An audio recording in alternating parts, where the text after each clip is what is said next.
তুমি ওখানে কি করতেছো? আমি এ পথ ছাড়বো না। কেন?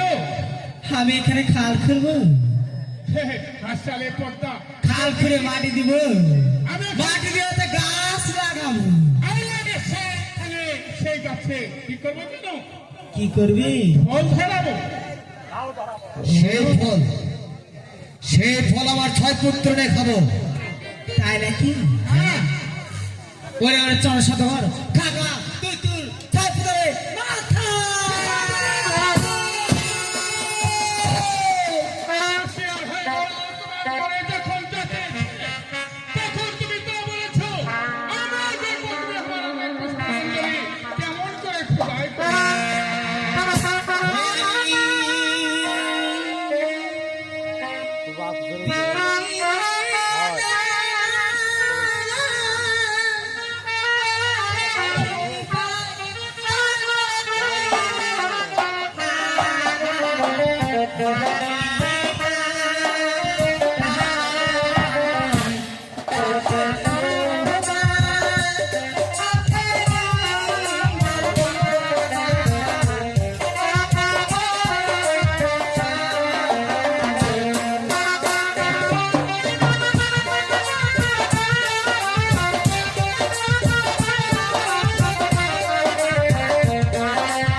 হায় ভগবান, আজ দেখতে দেখতে কয়েকদিন গত হয়ে গেল। আমি যে কাছেই দেখছি না, কে কোথায় গিয়েছে খোঁজ করে পাচ্ছি না।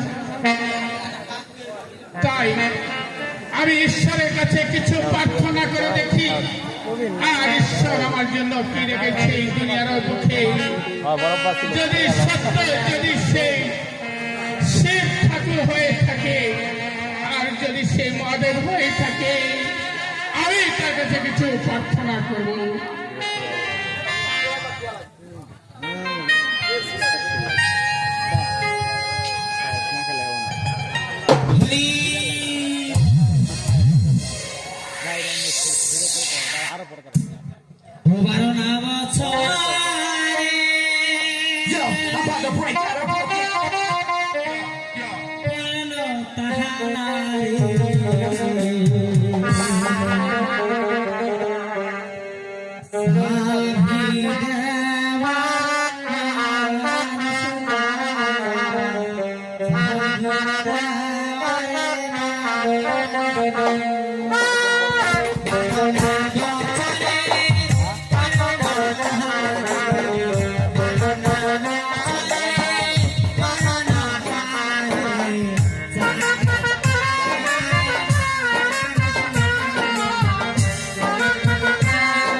বাড়িতে কেউ আছে বাবা?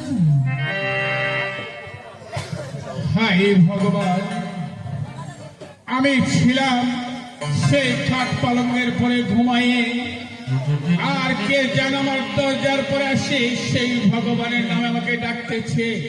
কে তুমি? হে দেখো বাবা, আমি যে এক বৃদ্ধ মাথা, আমি এসেছি আপনার দরজায়। কিছু ভিক্ষা নিতে বাবা। তুমি আমার দরজার পরে এসেছো ভিক্ষা নিতে? হ্যাঁ বাবা। ঠিক আছে, আমি তোমায় কিছু ভিক্ষা দিয়ে দেবো। তুমি তারা সেই পঞ্চলোক গেছে, আমি আমার হরিকে স্মরণ করার 7 বার পূর্বেই তোমাকে দেবো একটু ভিক্ষা, আর তুমি যাবে সেই বিদায় হয়ে। ঠিক আছে। হায় ভগবান, জানি না তুমি আমার দরজার পরে কাছে পাঠিয়েছ, সে তোমার অসীম দয়া যদি হয়ে থাকে আমার উপরে, আর দান করবে জগতের বুকে যেন আমি সর্বসদাই যেন তাদের কোনো বাসনা পূর্ণ করতে পারি, আর এই হরির নাম স্মরণ করে যেন তাকে তুমি দিতে পারি। জয় জয় বিশ্বহরি, আর জয় জয় শিব ঠাকুর। তোমার নামের পরে সেই আমি কিছু দান করবো, সে যেন নিয়ে চলে যায় আমার দরজা থেকে। এই দেখো বাবা, আমায় কিছু দান করো, আমি চলে যাব। ঠিক আছে, এই যে তোমায় কিছু দান করলাম, তুমি এই নিয়ে চলে যাবে। দেখি বাবা আপনার হাতটা। বাহ, আপনি হাতের লেখা খুব তো ভালো। তাই নাকি? হ্যাঁ। তুমি কে বাবা? ও আমি এক বৃদ্ধ মাথা, তাই নাকি? আমি হচ্ছে একটু গোনা পড়াও জানি। তাই নাকি? তাই তুমি যখন আমাকে হচ্ছে টাকা দিয়েছো হাতে, তখনই আমি বুঝতে পেরেছি তুমি যদি তোমার ছয় পুত্র বেরিয়ে যাও ওই দক্ষিণ দিকে বারিশ করতে, তাহলে 1 টাকা 5 টাকা 5 টাকা 10 টাকা 10 টাকা দিই। সংসারে হ্যাঁ বাচ্চা, আমি চলে যাই বারিশ করতে, 5 টাকায় 10 টাকা, 20 টাকায় 40 টাকা, 50 টাকায় 100 টাকা। সত্যি বলছি বাবা। তাই নাকি? তাই এবার আমি আসি। ঠিক আছে, তুমি যাও বৃদ্ধ মাতা, আমি দেখি আমি সেই যেতে পারবো কি।